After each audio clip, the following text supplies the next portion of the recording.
Hello everyone, स्वागत है बेटा आप सबका हमारे इस नए लेक्चर में ट्रिग्नोमेट्रिक इक्वेशंस के। और बच्चों, मुझे पूरी उम्मीद है कि हमारे जो पिछले 2 लेक्चर रहे हैं ट्रिग्नोमेट्रिक इक्वेशन के, वो आपको बहुत कॉन्फिडेंस दिए होंगे और आपको बहुत मज़ा आया होगा बेटा उसमें मौजूद सारे कंसेप्ट्स को पढ़ने में। तो बेटा आज का लेक्चर पहले हम कुछ सवालों की प्रैक्टिस करेंगे और उसके बाद हम अगला टाइप देखेंगे ट्रिग्नोमेट्रिक इक्वेशन का। मैंने आपको पिछले लेक्चर में टाइप 1 कराया था बेटा, और आज हम टाइप 2 पर थोड़ा सा ध्यान देंगे। और अगेन मुझे पूरी उम्मीद है कि मैं इतने सारे आपको सवाल कराऊंगा कि आपको बहुत मजा आएगा। तो इससे पहले कि हम अपना आज का लेक्चर स्टार्ट करें, सबसे पहले तो आप सबको दिवाली की बहुत बहुत शुभकामनाएं। आज दिवाली का दिन है, तो happy Diwali to each and everyone student जो आज इस वीडियो को देख रहे हैं। और बेटा हम स्टार्ट करने के पहले जितने भी नए बच्चे इस वीडियो को देख रहे हैं, आप टेलीग्राम चैनल का बेटा लिंक डिस्क्रिप्शन बॉक्स में देख सकते हैं, उसे जल्द से जल्द ज्वाइन करिए ताकि आपको सारे लेक्चर के अपडेट्स टाइम पे मिल पाएँ। And at the same time जो भी बेटा मैं होमवर्क के लिए प्रैक्टिस शीट शेयर करूंगा वो भी मैं उसमें अपलोड करूंगा, ताकि आपका जो बेटा प्रैक्टिस है वो और बेटर हो पाए। तो चलिए स्टार्ट करते हैं। और आप सारे ही बच्चे बेटा जो भी इस वीडियो को देख रहे हैं, जल्दी से वीडियो को लाइक कर दीजिए। तो देखिए बेटा, आज का हमारे पास जो पहला सवाल है, फर्स्ट क्वेश्चन बेटा आज के दिन का हमारे पास लिखा है, find the general solution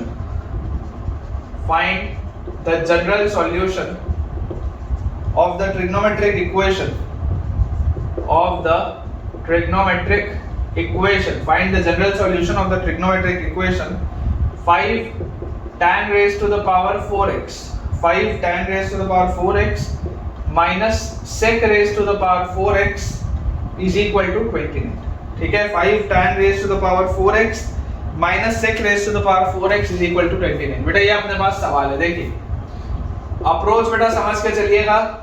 equation एक बार दोबारा लिख लेता हूं मैं, 5 tan raise to the power 4x minus sec की power 4x is equal to 29। Approach करने के लिए बेटा मैं आपको क्या बोलूंगा कि मैं सेक में तो कंफर्टेबल हूं नहीं, है ना। सेक में बेटा सेक वाले आर्गुमेंट में हम कंफर्टेबल नहीं है, तो आप इसको tan में कन्वर्ट करो। कैसे करोगे?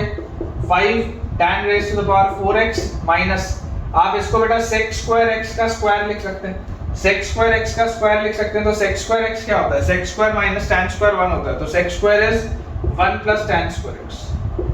ठीक है, बेसिकली इसका स्क्वायर लिखा है, दिस इज इक्वल टू 29। ये आपके पास सवाल है। ठीक है, ये आपके पास सवाल है। देखिए 5 tan raise to the power 4x वैसे का वैसे ही बेटा मैंने लिखा हुआ है, और उसके बाद माइनस इसको मैंने लिख लिया sec स्क्वायर x और उसका स्क्वायर। ठीक है, एक्सपैंड बेटा जैसे हम इसको करेंगे, एक्सपैंड करते ही हमारे पास आ जाएगा 5 tan raised to the power 4x minus a plus b whole square is a square plus b square plus 2ab, a square plus b square plus 2ab and this is equal to 29। ठीक है, तो हमारे पास आ जाएगा बच्चों 5 tan की power 4x minus tan की पावर 4x is 4 tan की पावर 4x, उसके बाद minus 2 tan स्क्वायर x आ गया। ठीक है, -2 tan स्क्वायर x और -1 और -29, this gives you -30 is equal to 0। ये बेटा अपने पास क्वाड्रेटिक आ गई। इस क्वाड्रेटिक में भी आप देख सकते हैं कि पूरे में 2 का फैक्टर कॉमन है, तो 4 के बदले आप यहाँ पर 2 लिख दो, ये वाले आप 2 को हटा दो और यहाँ पर बेटा आप 30 के बदले लिख दो 15। ठीक है ना, 2 का फैक्टर मैंने कट किया।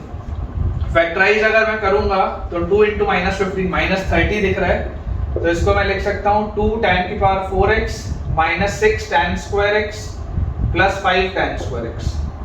ठीक है, तो देखो दोनों का सम -1 आ जाएगा और दोनों का प्रोडक्ट -30 आ जाएगा, -15 इज इक्वल टू 0। तो यहाँ से बेटा 2 tan स्क्वायर x कॉमन, अंदर आ गया मेरे पास tan स्क्वायर x -3। ठीक है, और +5 कॉमन, अंदर आ गया tan square x -3 is equal to 0। तो बेटा फैक्टराइज होने के बाद ये आएगा 2 tan square x plus 5 multiplied by tan square x -3 is equal to 0। ये अपने पास बेटा चीज आ जाएगी। और जैसे ही बेटा ये चीज अपने पास आई, अब एक चीज आपको पता है कि यार ये तो हमेशा ही पॉजिटिव है, tan स्क्वायर x पॉजिटिव होता है, उसमें 5 आप और ऐड कर रहे हो तो ये आर्गुमेंट तो हमेशा ही पॉजिटिव होगा, 2 tan स्क्वायर x प्लस 3। ये तो कभी भी 0 नहीं हो सकता, तो आप इसको सेफली इग्नोर कर सकते हैं क्योंकि ये हमेशा ही पॉजिटिव है। सारा खेल इसका है। तो अगर बच्चों सारा खेल इसका है, तो मेरे पास आ गया tan square x is equal to 3। ये तो हमेशा ही पॉजिटिव है, तो सारा खेल इसका है, मतलब मेरे पास आ गया tan square x is equal to 3 and this can be written as tan square x is equal to √3 का स्क्वायर, और √3 बच्चों होता है tan of 60 degree, that is 5/3। ठीक है, इसका स्क्वायर हमारे पास लिखा है। तो यार tan स्क्वायर a या tan square theta is equal to tan square alpha होता है, तो थीटा इज इक्वल टू क्या होता है n pi plus minus alpha, that is pi by. तो अपना जो बेटा फाइनल आंसर आएगा, final answer will be x is equal to n pi plus minus pi by 3, n pi plus minus pi by 3, ठीक है। तो घबराना नहीं है बेटा, कैसा भी सवाल हो सब कुछ आप बना सकते हैं, सिर्फ पेशेंस रखिए और जो मोस्ट लॉजिकल स्टेप्स है वो फॉलो करिए। चलिए बेटा अगला सवाल अपन देखते हैं। नेक्स्ट हमारे पास बेटा जो क्वेश्चन लिखा है, नंबर ऑफ सॉल्यूशंस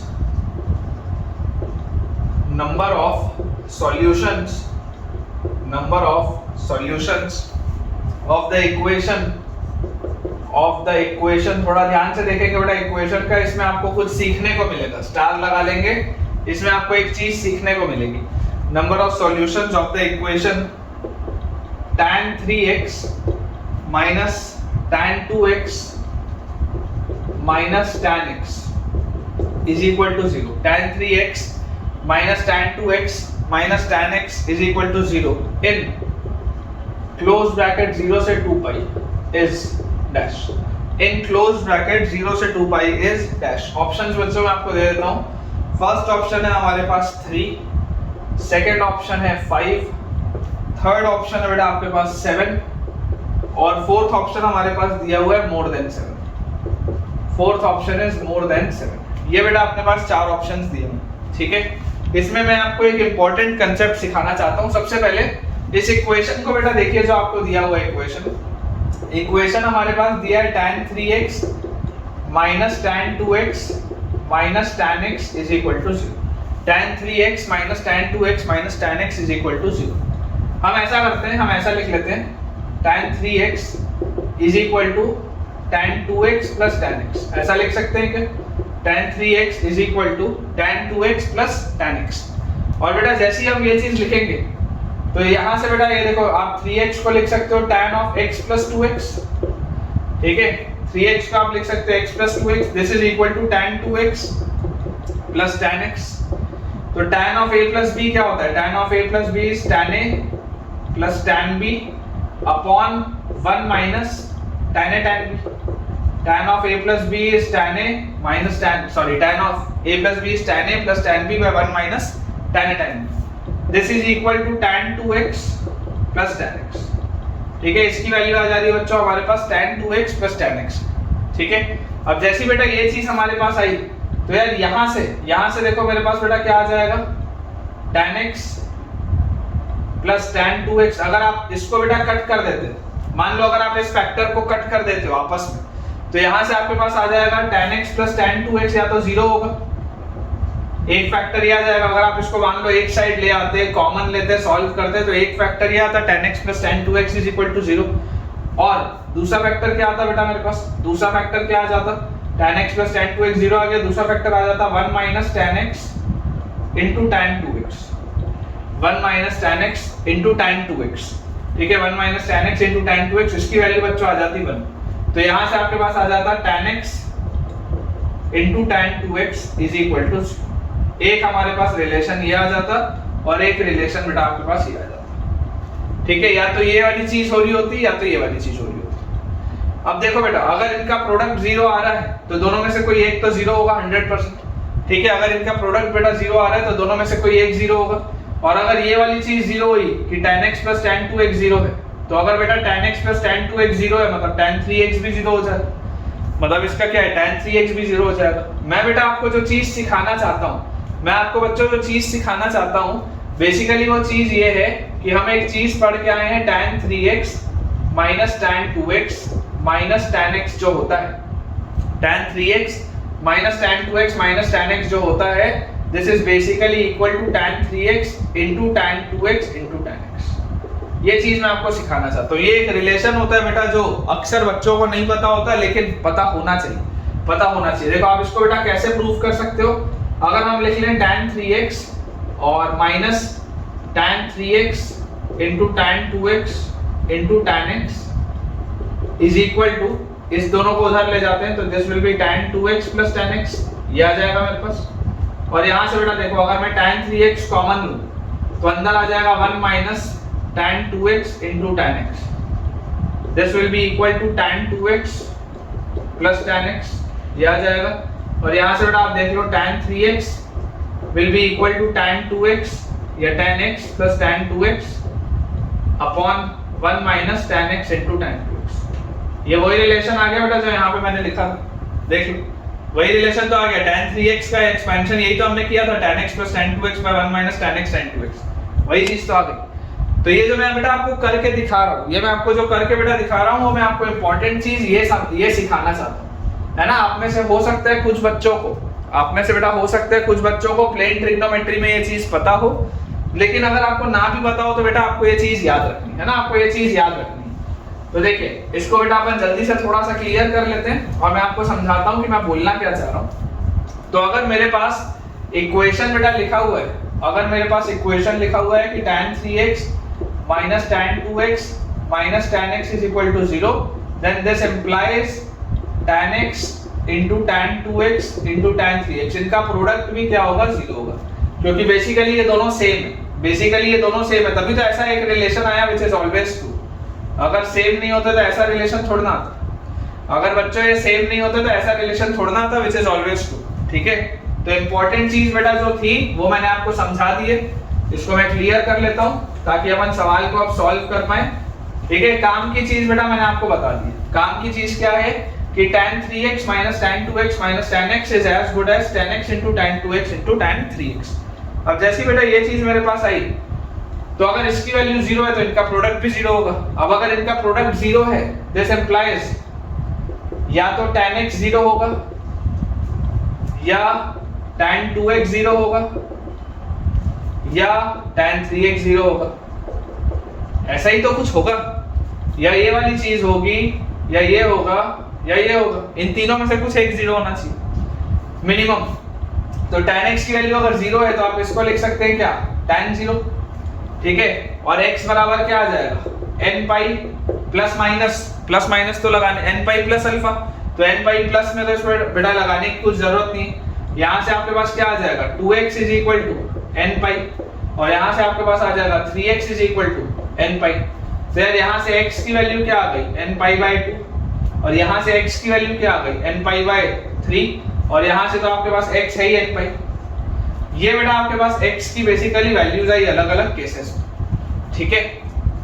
अब जो बेटा हमको ध्यान देने वाली चीज है कि अगर आप n की वैल्यूज रखना चालू करें तो 0 से 2 पाई के इंटरवल में आपके पास क्या क्या आ सकता है, x की वैल्यू, n की वैल्यू 0 रखोगे तो 0, 1 रखोगे तो पाई, 2 रखोगे तो 2 पाई, और तो कुछ आएगा नहीं। यहाँ से 0 पे 0, 1 पे पाई और 2 पे 2 पाई, यही आएगा। यहाँ पर देखो अगर आप 0 रखोगे तो 0, उसके बाद 1 रखोगे तो पाई बाय 2, फिर 2 रखोगे तो पाई, फिर 3 रखोगे तो 3 पाई बाय 2, और बेटा फिर 4 रखोगे तो 2 पाई। यही 4 वैल्यूज आ सकती है, 5 वैल्यूज, और तो कुछ आ नहीं सकता। और यहाँ क्या क्या आ सकता है, 0 पे 0, फिर पाई बाय 3, फिर 2 पाई बाय 3, फिर 3 पाई बाय 3 तो पाई होता है, फिर उसके बाद 4 पाई बाय 3, 5 पाई बाय 3 और 6 पाई बाय 3 तो 2 पाई होता है। ये बेटा बेसिकली सारी पॉसिबल वैल्यूज। अब इन सारी वैल्यूज को आप एज इट इज नहीं रख सकते, आपको ये देखना पड़ेगा कि आपका सवाल डिफाइंड भी हो, है ना। बच्चे अक्सर क्या करते हैं, बच्चे अक्सर इसको बस जोड़ देते हैं, ऐसी जोड़ के आंसर दे देते हैं। ऐसा नहीं है बेटा, ऐसा नहीं, क्योंकि अगर आप नॉर्मली देखोगे तो फिर तो आपको ऐसे आंसर 7 से ज्यादा दिखेगा, लेकिन हमको ये देखना है कि क्या ये सारी चीजें सही हैं भी या नहीं। तो क्या 0 पे मेरा सवाल डिफाइंड है, क्या 0 पे मेरा सवाल डिफाइंड है, क्या पाई पे मेरा सवाल डिफाइंड है, क्या हर जगह पाई पे डिफाइंड है, क्या 2 पाई पे हर जगह डिफाइंड है, क्या 2 पाई पे डिफाइंड है। तो ये 3 वैल्यूज तो आप ले सकते हैं, इन 3 वैल्यूज पे तो प्रॉब्लम नहीं है, ठीक है। ये 0 आपने ले लिया, पाई आपने ले लिया, 2 पाई आपने ले लिया, 0 पाई और 2 पाई पे तो कोई दिक्कत नहीं है, आप ले चुके, 3 वैल्यूज आपने ले ली। अब बात करते हैं पाई बाय 2 पे। क्या आप पाई बाय 2 रख सकते हो क्या सवाल में? ओरिजिनल सवाल को देखो, ओरिजिनल सवाल को क्या पाई बाय 2 रख सकते हो क्या?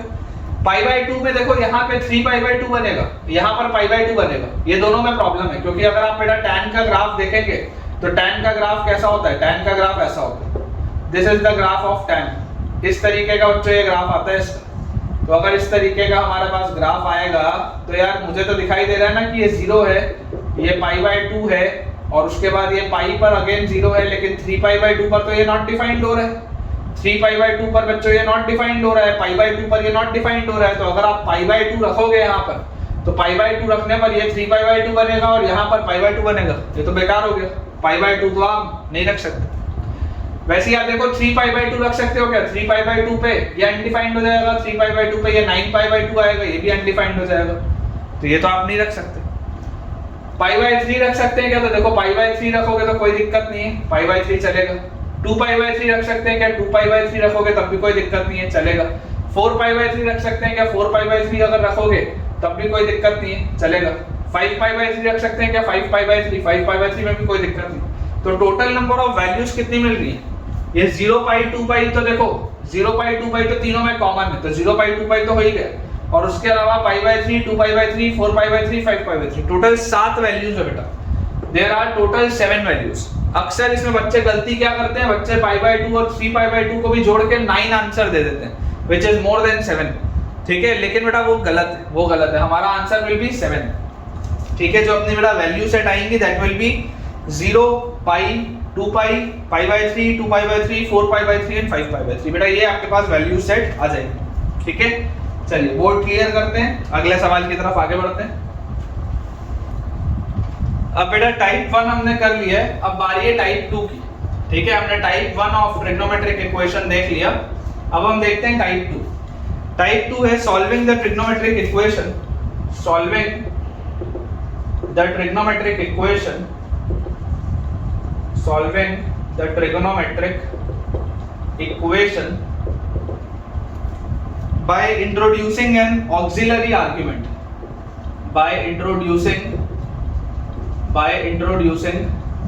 an auxiliary argument। इसका क्या मतलब होता है मैं आपको बताता हूं। auxiliary या आप लिख लो एडिशनल, auxiliary या एडिशनल आर्ग्यूमेंट, इसका क्या बेटा मतलब होता है मैं अभी आपको बताता हूं। by introducing an auxiliary argument, ठीक है, और इसमें आपके पास जो इक्वेशंस आएंगे, equations are of the form a cos theta plus b sin theta is equal to c। Equations are of the form a cos theta plus b sin theta equal to c। Important type है बेटा, इसमें आपको एक new चीज देखिएगा, सीखने को मिलेगी, मजा आएगा बेटा। आज के लेक्चर में आपको नई नई चीजें आपको सीखने को मिलेंगी, और अगर मजा आए तो कमेंट्स में यार बताइएगा जरूर। तो देखिए सवाल बेटा मैं आपको देता हूं, सवाल के थ्रू सिखाता हूं। क्वेश्चन हमारे पास लिखा है find the general solution, find the general solution of the equation, find the general solution of the equation. एकदम आसान से बेटा सवाल से अपन स्टार्ट करेंगे, बहुत आसान से सवाल से। Find the general solution of the equation sin x plus cos x is equal to root, sin x plus cos x is equal to root 2। एकदम आसान सा सवाल, एकदम आसान सा। ठीक है, अप्रोच बेटा मैं आपको बता देता हूं, अप्रोच हमारा क्या रहेगा। अगर आप इसमें एक इन जनरल बेटा अप्रोच समझना चाहेंगे तो मेरा अप्रोच हमेशा रहेगा सिंगल कोसाइन टर्म। अप्रोच हमेशा बेटा मेरा रहेगा सिंगल कोसाइन टर्म। क्या मतलब है अभी आएगा आपको समझ, बस 2 मिनट रुकिए, अभी आपको समझ में आएगा कि ये सिंगल कोसाइन टर्म का अर्थ क्या है, इसका मीनिंग क्या है। सवाल आपके पास है, देखिए sin x plus cos x is equal to root 2। Clearly आप बेटा इस बात को देख सकते हैं कि यार डायरेक्टली अगर मुझे इस इक्वेशन को सॉल्व करना हो, हालांकि ये तो आसान सा सवाल है, आप स्क्वायर करके भी कर सकते हो, लेकिन आपको एक चीज हमेशा बेटा याद होनी चाहिए कि जब भी हम एक इक्वेशन को स्क्वायर करते हैं तो कई सारे एडिशनल टर्म्स हमारे पास आ जाते हैं, तो जरूरी नहीं होता कि स्क्वायर करने पर जो आंसर आता है वो हमेशा आंसर सही हो। इट इज नॉट नेसेसरी, है ना, इस बात को याद रखिएगा कि जब भी आप स्क्वायर करते हैं तो आप एडिशनल आंसर्स ले आते हैं। जैसे एग्जांपल मैं आपको बता रहा हूं, एग्जांपल बेटा मैं आपको बता रहा हूं, जैसे मान लीजिए आपके पास लिखा है root x is equal to 2, root x is equal to 2, तो यार यहां से अगर आप स्क्वायर करेंगे तो आपके पास आ जाएगा x का वैल्यू 4 आ जाएगा, x का वैल्यू 4 आ जाएगा। ठीक है, या आप इसको ऐसा कर लो, आप इसको ऐसा सोच लो बेटा कि अगर मान लो आपके पास लिखा हो x is equal to -2, x is equal to -2, तो आप बेटा जैसे ही इसका स्क्वायर करेंगे तो x स्क्वायर का वैल्यू 4 आ जाएगा, x स्क्वायर का वैल्यू 4 आ जाएगा। अब x स्क्वायर इक्वल टू 4 देखकर हमको ऐसा लगता है कि x का वैल्यू 2 और -2 दोनों हो सकता है। x स्क्वायर का वैल्यू 4 देखकर लगता है कि x का वैल्यू 2 और -2 दोनों हो सकता है, लेकिन ओरिजिनली x क्या है, ओरिजिनली x केवल -2 है, 2 नहीं। ओरिजिनली बेटा x क्या है, सिर्फ -2 है, 2 नहीं है। तो मैं आपको वही चीज समझाना चाह रहा हूँ कि कई बार है ना, आप में से कोई बच्चा बोलेगा कि सर इसको स्क्वायर कर दो और सॉल्व कर दो, हो जाएगा सॉल्व। बात आपकी सही है, लेकिन स्क्वायर करने पर कई बार एडिशनल आंसर आ सकते हैं। तो उस चीज से बचने का बेटा जो तरीका है, इंपॉर्टेंट है अप्रोच, जो आप समझिएगा। मैं आपको बोलता हूँ डिवाइड कर दो। आप किससे आप डिवाइड करोगे? देखो आपको इक्वेशन किस फॉर्म का मिल रहा है, a cos theta plus b sin theta के फॉर्म का मिल रहा है। Divide by root over a square plus b square, divide by root over a square plus b square. जरा यहाँ पर देखो, अगर मैं इसको a cos theta plus b sin theta का बोलूं तो a का वैल्यू 1 होगा और b का वैल्यू भी क्या होगा, 1 होगा। a cos theta plus b sin theta का अगर मैं फॉर्म बोलूं तो a का वैल्यू 1 होगा और b का वैल्यू भी 1 होगा। तो मुझे कायदे से इसको डिवाइड करना चाहिए under root of a square plus b square मतलब 1 प्लस 1 मतलब अंडर रूट 2 से। मुझे इसको डिवाइड करना चाहिए अंडर रूट 2 से, ठीक है। तो अगर अंडर रूट ऑफ 2 से बेटा मैं दोनों साइड डिवाइड कर दूं तो मेरे पास आ जाएगा sin x plus cos x by under root of 2, इससे मैंने डिवाइड किया, is equal to under root of 2 by under root of 2। ये आ जाएगा मेरे पास, दोनों साइड इसको मैंने डिवाइड किया। क्या इससे बेटा फायदा हुआ? फायदा ये हुआ कि देखो रूट 2 बाय रूट 2 तो 1 हो गया, और अब आप इसको लिख सकते हो 1 by root 2 sin x plus 1 by root 2 cos x is equal to 1। आपके पास ये आ गया इक्वेशन। इक्वेशन क्या आ गया? 1 by root 2 sin x plus 1 by root 2 cos x is equal to 1। अब जरा सोचो अपने दिमाग में, cos a cos b plus sin a sin b। cos pi by 4 1 by root 2 होता है, sin pi by 4 1 by root 2 होता है, cos a cos b plus sin a sin b। दोबारा cos a cos b plus sin a sin b। cos a cos b plus sin a sin b is cos of a minus b, cos of a minus b। तो a minus b आपको लिखना है, तो आप चाहे x minus pi by 4 लिखो, आप चाहे पाई बाय 4 माइनस x लिखो, फर्क नहीं पड़ता, क्योंकि cos के अंदर हमने थीटा लिखा है या cos के अंदर माइनस थीटा लिखा है, बेटा बात एक ही। cos ऑफ माइनस थीटा लिखो या cos थीटा लिखो, it means the same thing, it means the same thing. तो आप इसको cos of pi by 4 minus x लिखो या x माइनस पाई बाय 4 लिखो, फर्क नहीं पड़ेगा, ठीक है। तो cos a cos b plus sin a sin b will be cos of a minus b and this is equal to 1, this is equal to 1। और 1 कब होता है बेटा? 1 होता है cos 0 पर, 1 होता है cos 0 पर। तो आंसर इसका क्या आना चाहिए? इसका आंसर आना चाहिए बेटा, अगर मैं जनरल वाला फार्मूला बोलूं cos theta is equal to cos alpha, तो theta is equal to 2n pi plus minus alpha, alpha is 0, तो 2n पाई प्लस माइनस 0, तो प्लस माइनस 0 तो लिखने का जरूरत नहीं है, बेकार है वो चीज। तो यहां से बेटा मेरे पास x का वैल्यू क्या आ गया? 2n pi plus pi bye, x का वैल्यू आ गया बच्चों 2n pi plus pi by 4। तो इसका आपको बेटा जो जनरल सॉल्यूशन निकालना था, तो इसका आंसर क्या आ जाएगा? x will be equal to 2n pi plus pi by 4, ठीक है। ये अप्रोच इंपॉर्टेंट है बेटा आज के पूरे लेक्चर में। आज के बेटा पूरे लेक्चर में ऐसे हम ढेरों सवाल करने वाले हैं, तो आप बिल्कुल निश्चिंत रहिए आपके आज के लेक्चर के एंड होने में, मतलब अगले 1 घंटे के अंदर अंदर आपको ये सारी चीजें बहुत ही बढ़िया से क्लियर हो जाएंगी। चलिए अगला सवाल देखते हैं। देखिए बेटा हमारे पास जो नेक्स्ट क्वेश्चन लिखा है, इसी पैटर्न के बेटा आज हमको सवाल करना है। अगला सवाल लिखा हुआ है find the general solution, find the general solution, find the general solution of the equation, of the equation, find the general solution of the equation. कौन सा इक्वेशन बेटा दिया है? √3 cos x, √3 cos x plus sin x is equal to 2, √3 cos x plus sin x is equal to 2। ये बेटा अपने पास सवाल है, √3 cos x plus sin x is equal to 2। अब अगेन ओरिजिनल बेटा मेरा फॉर्म क्या होना चाहिए था? अगर a cos theta plus b sin theta के फॉर्म का इक्वेशन मैं बोलूं तो मुझे दिखाई दे रहा है a का वैल्यू √3 और b का वैल्यू बेटा मुझे दिखाई दे रहा है 1। तो मुझे डिवाइड किससे करना पड़ता था? Divide by under root of a square plus b square, तो √3 का स्क्वायर 3 और b स्क्वायर मतलब 1। मतलब आपको बेटा इसको डिवाइड करना पड़ेगा 2 से, 3 + 1 4, 4 का √2। मतलब आपको बेटा दोनों साइड अगर 2 से डिवाइड करना है तो आप लिखेंगे √3 cos x plus sin x divided by 2 is equal to 2/2। ये 2/2 तो बेटा 1 हो गया, ठीक है। और इसको अगर मैं ब्रेक करके लिखूं तो this will be √3/2 cos x plus 1/2 sin x is equal to 1। Again मैं बोल रहा हूं मुझे क्या बनाना है बेटा, मुझे बनाना है सिंगल टर्म ऑफ कोसाइन। ये वाला मैं प्रोसेस कर क्यों रहा हूं, ये वाला बेटा मैं प्रोसेस कर रहा हूं to generate single cosine term. बेटा मुझको ये जनरेट करना है, to generate single cosine term. तो अगर बेटा मुझे सिंगल कोसाइन टर्म जनरेट करना है तो जरा सोचो, cos A cos B, ठीक है, cos A cos B plus sin A sin B। cos A cos B plus sin A sin B क्या होता है, cos A cos B plus sin A sin B is cos of A minus B। तो cos of A minus B कौन सा angle पे होता है, √3/2 30 degree पे, ठीक है। cos of 30 डिग्री होता है बेटा √3/2, क्योंकि cos 30 बराबर sin 60 बराबर √3/2। तो cos of A minus B is cos A cos B और प्लस sin A और sin B and this is equal to 1। और 1 को बेटा हम क्या लिख सकते हैं, 1 can always be written as cos 0, 1 can always be written as cos 0।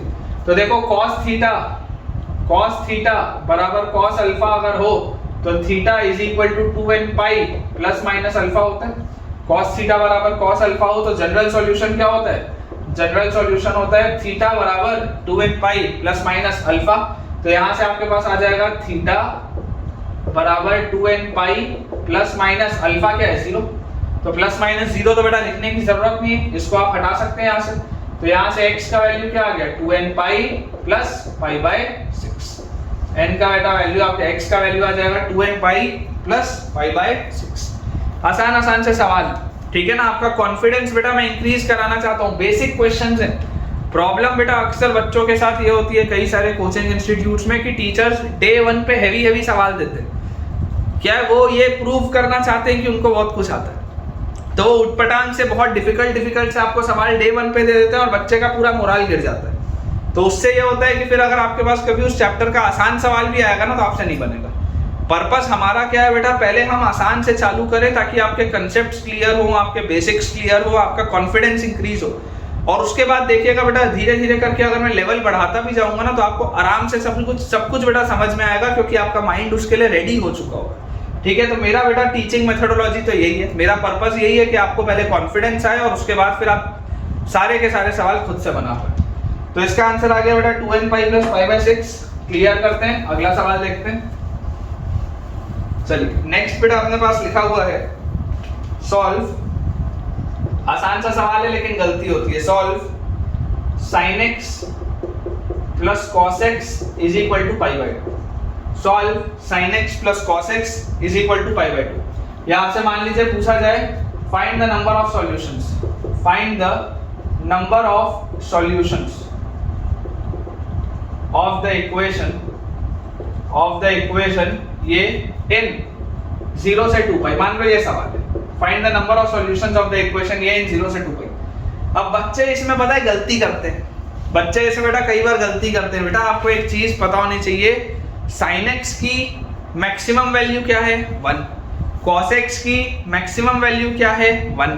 तो और एक चीज आपने एप्लीकेशन ऑफ मतलब ट्रिग्नोमेट्री मैक्सिमाइजेशन एंड मिनिमाइजेशन बेटा जो मैंने आपको कंपाउंड एंगल जो पढ़ाया था वहां पर आपने ये चीज देखी थी कि sin x plus cos x की जो रेंज होती है वो हमेशा √a² प्लस b², मतलब √2 से छोटा होता है और हमेशा -√2 से बड़ा होता है। ये चीज आपने पढ़ी, ये बेटा मैंने आपको पढ़ाया है उसमें प्लेन ट्रिग्नोमेट्री में कंपाउंड एंगल्स में। √2 क्या होता है, √2 होता है 1.414 के आसपास, अंदाजे से 1.414 के आसपास। और π/2 क्या होता है, अंदाजे से 1.57 के आसपास। π/2 क्या होता है बेटा, π/2 होता है अंदाजे से 1.57 के आसपास। तो क्या भला sin x plus cos x की वैल्यू कभी भी 1.57 हो सकती है क्या? सोच के देखो, क्या sin x plus cos x की वैल्यू कभी भी 1.57 हो सकती है क्या? नहीं हो सकती, क्योंकि इसकी मैक्सिमम वैल्यू दोनों की क्या है, दोनों का सम की मैक्सिमम वैल्यू तो 1.414 होती है। तो 1.57 कैसे आएगा? इसका मतलब it has no solution, this equation has no solution, इसका कोई सॉल्यूशन नहीं आएगा। ठीक है, आपको ये चीज बेटा पता होनी चाहिए। जैसे मान लीजिए आपके पास सवाल आ जाए कि यार sin x plus cos x का वैल्यू बताओ 2 कब होगा, sin x plus cos x का वैल्यू बताओ 2 कब होगा। तो बच्चा कई बार बेवकूफी में बोल देता है कि सर sin x भी 1 होगा cos x भी 1 होगा। बच्चा कई बार फ्लो में बोल जाता है कि सर sin x भी 1 होगा cos x भी 1 होगा। भाई गलत है, ये गलत है। sin x plus cos x का मैक्सिमम वैल्यू √2 है, इसका मैक्सिमम वैल्यू 1.414 है, तो ये कभी भी 2 के बराबर तो हो ही नहीं सकता। ठीक है, इस पॉइंट को याद रखिएगा बेटा। देखिए अगला बेटा अपने पास लिखा हुआ है, नेक्स्ट हमारे पास लिखा है find the general solution, find the general solution, find the general solution of the equation, find the general solution of the equation sec x minus 1, sec x minus 1 is equal to root 2 minus 1 is equal to root 2 minus 1 into tan x. ठीक है, sec x minus 1 is equal to root 2 minus 1 into tan x. ये बेटा अपने पास सवाल दिया है, sec x minus 1 is equal to root 2 minus 1 into tan x. अब देखो बेटा, मैं आपको हमेशा ये चीज तो बोलता ही हूँ कि यार हमें कभी भी स्क्वायरिंग करने से बचना चाहिए, क्योंकि स्क्वायरिंग करने में एडिशनल आंसर्स आ जाते हैं, कई सारे अनवांटेड आंसर्स आ जाते हैं। तो अगर मान लो मैं इसको स्क्वायरिंग करके सॉल्व कर भी लिया, तब भी मुझे दोबारा पूरा रिपीट प्रोसेस करके चेक करना पड़ेगा कि मैंने कोई गलत आंसर तो नहीं ले लिया। मैं बेटा आपको इसमें बचने के लिए, मैं आपको बेटा इससे बचने के लिए ये चीज बोलता हूँ कि यार ऐसा करते हैं, साइन कॉस में कन्वर्ट करते हैं। आप sec x को लिख लो 1 by cos x minus 1, ठीक है, is equal to root 2 minus 1, tan x को अच्छा आप लिख लो sin x by cos x, ऐसा लिख लेते हैं, चल जाएगा क्या? अगर मान लो इसको बेटा हम ऐसा लिख ले तो चल जाएगा, इसमें कोई दिक्कत नहीं। अब अगर बेटा ये चीज हमने लिख ली, ठीक है, अगर बेटा ये वाली चीज हमने लिख ली तो यहां से हमारे पास देखो क्या आ रहा है, 1 minus cos x upon cos x is equal to root 2 minus 1, ठीक है, 1 minus cos x upon cos x is equal to root 2 minus 1 into sin x upon cos x, 1 minus cos x upon cos x is equal to root 2 minus 1 into sin x upon cos x। अब अगर बेटा आप common लेके एक side से cut करते तो सबसे पहले तो आप क्या बोलते कि cos x, देखो cos x की वैल्यू वैसे ही बेटा कभी भी जीरो तो हो नहीं सकती, ठीक है, आप ऐसे समझ के देखो, आप इसको कट कर सकते हो क्योंकि cos x की वैल्यू कभी भी जीरो नहीं हो सकती, बिकॉज अगर cos x 0 हुआ, अगर बेटा cos x 0 हुआ तो sec और tan अनडिफाइंड हो जाएगा। ओरिजिनल सवाल में देखो, ओरिजिनल सवाल में sec x और tan x लिखा हुआ है, अगर cos की वैल्यू 0 हो गई तो sec भी इनफाइनाइट हो जाएगा, tan भी इनफाइनाइट हो जाएगा, बेकार हो जाएगा सवाल। तो it can not be equal to 0 as sec x and tan x will then be undefined, will then be undefined, ठीक है, ये अनडिफाइंड हो जाएंगे sec x और tan x। तो ये चीज हमको समझ में आनी चाहिए कि cos x तो जीरो नहीं हो सकता। अब मतलब मेरे पास सवाल हो गया 1 minus cos x is equal to root 2 minus 1 into sin x, 1 minus cos x is equal to root 2 minus 1 into sin x। अब अगर बेटा ये मेरे पास चीज आ रही है तो इसको देखो अपन और कैसे लिख सकते हैं, 1 minus cos x upon sin x, ठीक है, 1 minus cos x, या इसको ऐसा लिख लो, आप इसको ऐसा लिख लो 1 minus cos x is equal to root 2 minus 1 क्या होता है, रूट 2 minus 1 या tan ऑफ 22.5 डिग्री होता है क्या, 22.5 degree, tan of pi by 8, याद करो, this is to sin x, याद करो बेटा, tan 22.5 डिग्री, tan 22.5 डिग्री होता है रूट 2 minus 1, cot 22.5 डिग्री बेटा होता है रूट 2 प्लस 1, ये सब पढ़ाया है मैंने। उसके बाद tan 15 डिग्री होता है बेटा आपके पास 2 minus रूट 3, cot 15 डिग्री होता है बच्चों हमारे पास 2 प्लस रूट 3, सब याद होना चाहिए। ये सारी चीजें बेटा आपकी टिप्स पे होनी चाहिए ना, सारी की ये सारी चीजें बच्चों आपके टिप्स पे होनी चाहिए, आपको याद होना चाहिए। इसको बेटा देखो, अगर मैं हाफ एंगल में कन्वर्ट करूं तो 1 minus cos 2 theta, 1 minus cos 2 theta क्या होता है, 2 sin square थीटा, तो this will be 2 sin square x by 2 is equal to, है ना, देखो 1 minus cos 2 theta is 2 sin square theta into is equal to tan of pi by 8, और sin x को हम क्या लिख सकते हैं, 2 sin x by 2 cos x by 2, ऐसा आप इसको लिख सकते हो हाफ एंगल में। क्लियरली बेटा मुझे दिखाई दे रहा है ये 2 से ये 2 गया। अब अगर मैं एक साइन का फैक्टर मान लो कट कर देता हूं, अगर मान लो आप ऐसा करो, चलो कट मत करो, इस पूरे को आप उस साइड ले जाओ, अगर आप बेटा इस पूरे को उस साइड लेके जाओगे तो this will be minus times of this is equal to 0, ये हमारे पास आएगा। sin x by 2 को कॉमन ले लो, sin x by 2 को अगर आप कॉमन लोगे तो अंदर आपके पास आ जाएगा sin x by 2 और minus tan pi by 8 multiplied by cos x by 2 is equal to 0, ये आपके पास बेटा चीज आएगी। तो या तो sin x by 2 0 है, या तो sin x by 2 0 है, तो अगर sin x by 2 0 है तो 0 क्या होता है बेटा, 0 इज sin 0, ठीक है, तो यहां से हमारे पास आ जाएगा x by 2 is equal to n pi plus minus 1 raise to the power n into alpha is 0, तो तो यार ये तो पूरा बेकार हो गया, इसको लिखने का कोई मतलब नहीं। तो यहाँ से x का वैल्यू क्या आ गया 2n पाई, यहाँ से x का वैल्यू आ गया 2n पाई, ठीक है। या क्या हो सकता है, ये वाला फैक्टर 0 हो, मतलब कि sin x by 2 is equal to tan pi by 8 multiplied by cos x by 2। तो यहाँ से हमारे पास आ जाएगा this means tan x by 2 is equal to tan pi by 8, ठीक है ना। sin बाय cos करोगे तो tan आ जाएगा, tan x by 2 is equal to tan pi by 8। अब अगर ये चीज आ गई tan x is equal to tan theta is equal to tan alpha, तो theta is equal to n pi plus alpha मतलब पाई बाय 8। 2 से अगर बेटा मैं मल्टीप्लाई कर दूं तो x will B 2n pi plus pi by 4। देख लो ध्यान से बेटा चेक कर लो, मैंने कहीं पर भी स्क्वायरिंग नहीं की, कहीं पर भी बेटा मैंने ऐसी हरकत नहीं की जिसकी वजह से एडिशनल आंसर्स है। तो अपना आंसर जो आएगा that will be x is equal to 2n pi, या बेटा आ जाएगा हमारे पास x is equal to 2n pi plus pi by 4, ठीक है। ये दो बेटा पॉसिबल जनरल सॉल्यूशंस अपने पास नहीं है। तो इसको बेटा क्लियर करते हैं। ये वाले एंगल्स का आप ध्यान रखिएगा, है ना, ये वाले एंगल्स का आप ध्यान रखिएगा, यूज आता है बेटा, मैंने डिराइव कराया। अगर आपको ना याद हो तो आप मेरे बेटा कंपाउंड एंगल्स वाली प्लेलिस्ट जाके देख सकते हैं। एक बेटा मैं आपको इंपॉर्टेंट नोट पॉइंट लिखा देता हूं, है ना, एक इंपॉर्टेंट नोट पॉइंट लिखा देता हूं, नोट करके लिखेंगे, नोट करके बेटा लिखेंगे। इन केस द एंगल्स, अभी तक तो देखो जो आपके पास बेटा एंगल्स आए वो अच्छे थे, अभी तक आपके पास जो एंगल्स आए वो अच्छे थे। In case the angles are not loving, अगर मान लीजिए आपके पास अच्छे एंगल्स नहीं आते, in case the angles are not loving, then the equation of the type,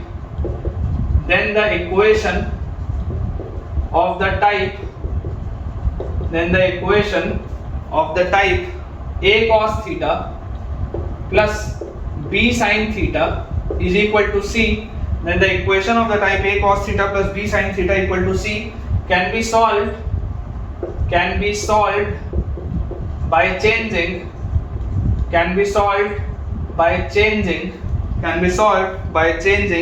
sin x and cos x, by changing sin x and cos x into their corresponding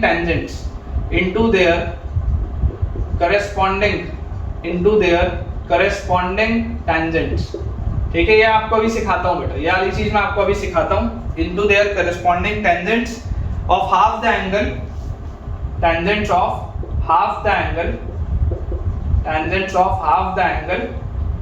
or by using inverse,